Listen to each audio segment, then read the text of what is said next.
Hello and welcome to the CYF course. Today's session is training children to serve.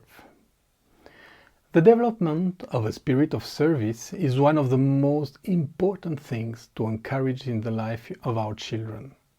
Gary Chapman writes, "If work is a fundamental virtue, then every member of the family should learn to work. Children should be given age-appropriate tasks and shown how to perform them. When they have been shown how to carry out the responsibility they have been given, they should be given some freedom to develop their own strategy and achieve the goal. We are not robots." Individual freedom within certain limits recognizes our differences and encourages our creativity. It is not simply a matter of each member doing his or her share of the work to be done, but of instilling an attitude of service. It is not only a matter of getting the job done. A family worthy of the name adopts an attitude of service to its members and to the outside world.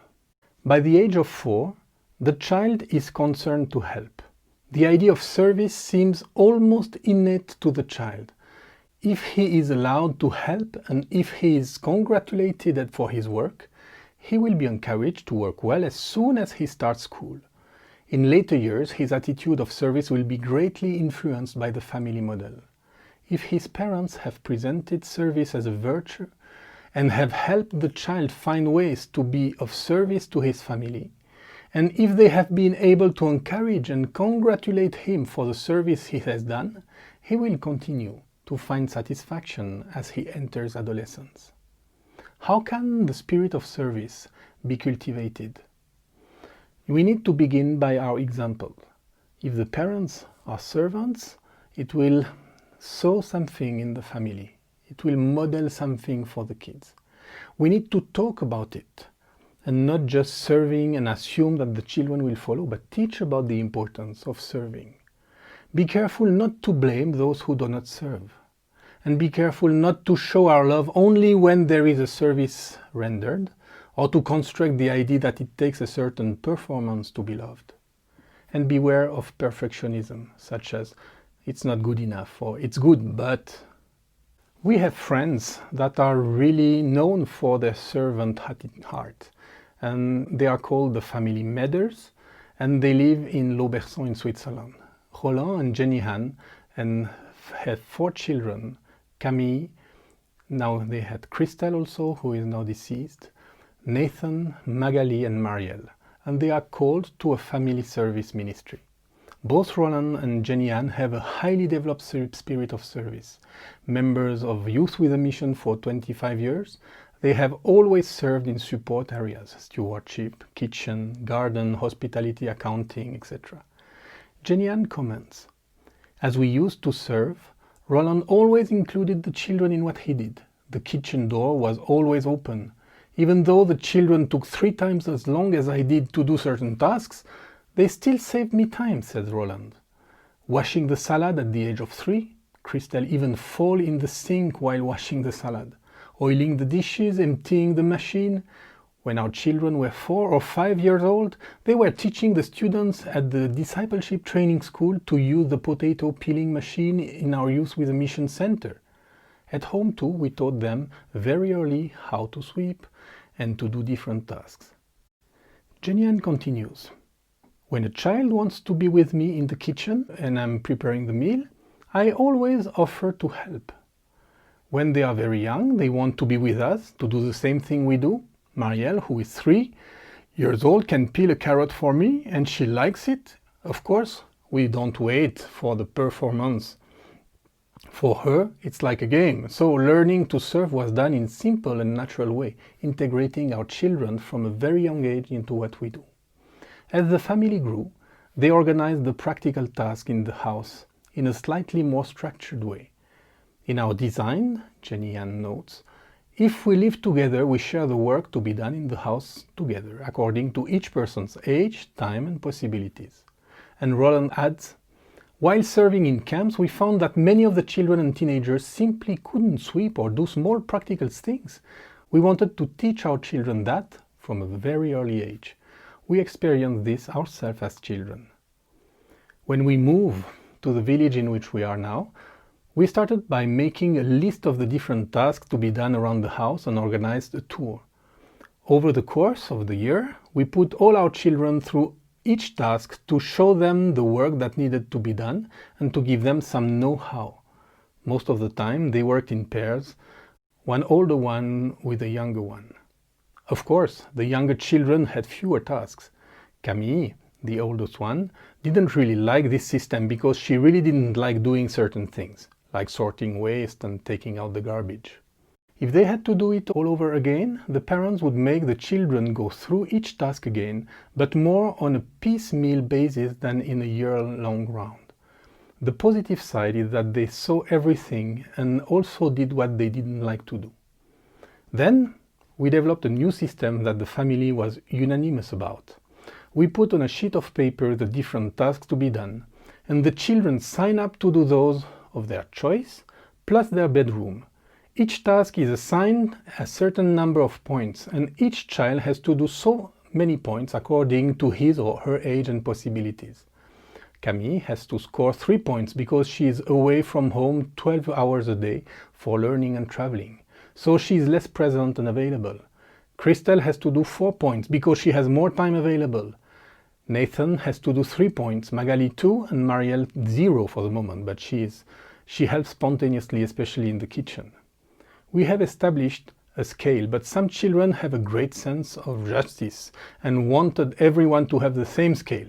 Some explanation were needed so that they could understand the differences according to age and time available. By the way, the fact that Magali, who was 4 years old at the time, was doing chores was not a gain of time for us, but an investment. We ask that this practical work be done in 2 weeks, which teaches them to manage their time and plan when they are going to do the task they have chosen. Of course, we have to help the younger ones to get organized, and we had to put consequences on the older ones if their tasks are not done. It's an apprenticeship for them. We didn't put into practical tasks the setting of table, putting away the toys. We do it spontaneously, because we consider it a part of normal life. For this, we call one of the others, even Marielle, despite the broken plates, according to availability. Let's hear another mom. Mama was faster, better, and more efficient. I did things right, the way things should be done. Oh, and of course, I was serving my family all the while. I was the sacrificial mom who cooked, laundered, and cleaned up after everyone. Most every job was done by me. And as a shining model of service, I figured my children would eventually follow my example. It was obvious that I worked hard and did my best to please our family, so wouldn't they just naturally follow in my footsteps? More is caught than taught, right? But you know something? They didn't catch on like I thought they would. They really enjoyed being served, and it kind of stopped there. I was a good giver. They were good takers. Problem. Sure, I was growing a ton by giving to them, but what were they learning? To receive. Not necessarily the hardest lesson for a child to learn. Maybe I thought I was blessing my children with all my constant pouring out and cleaning up after them. But in the process, I was depriving them of the opportunity of serving their family. Our children had yet to learn the beautiful lesson of blessing others. Now, just to be clear, this wasn't about making my life easier. It wasn't about them doing more so I could do less. This wasn't about me at all. It was about them and what they needed. And what they needed was to learn to have a heart to serve. So how will you instill this spirit of service in your children's heart? Start by letting them work alongside you. Then, as you go along, teach them more than the mere skills of service, but the spirit of service. Talk about how pleasant it is to serve your family. And as you are folding clothes, baking muffins, or cleaning up the yard, it's not only a job to be completed, it's a blessing to be offered. Then teach your children to notice what needs to be done. To me, it's obvious that her little brother should have his face wiped up, but it's not as evident for her young eyes. I have to point it out and then give her a chance to care for him. Or prompt with, "Do you think your sister might want a glass of milk too?" rather than taking care of it myself. Also, that would be easier and faster and less chance of breakage. Or, wouldn't it be nice for Daddy to come home to a clean house? Let's surprise him by picking up the toys, rather than simply ordering the living room to be picked up.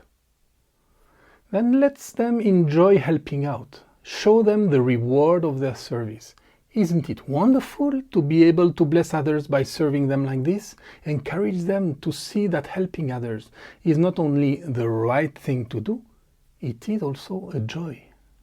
Then instruct them in how they can be a help to you.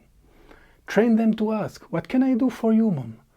Not waiting to be told what to do, but to actively look for ways they can help you. Then let them feel your pleasures when they've served you in some special way. And finally, cheer them on as they learn to serve. Take a moment to recognize their effort to help. No matter what the result, if they've spilled something and broken a glass in a process, it's not so important as them trying to help. What we care about is the heart to serve. So this mama is not doing all by herself anymore. We are working on serving together. Yeah, it is slower, it is messier and less efficient, but oh, it is so much sweeter, and this is an investment in the future. Let's have a few questions for you to ponder on this topic of teaching and training the children to serve. I really encourage you to share honestly about your own background, how you have been taught these aspects, and how you will do it with your children, and how you will do it in your ministry too, because it's not only in the family. May the Lord bless you as you grow in this aspect of serving others and training the children to do so.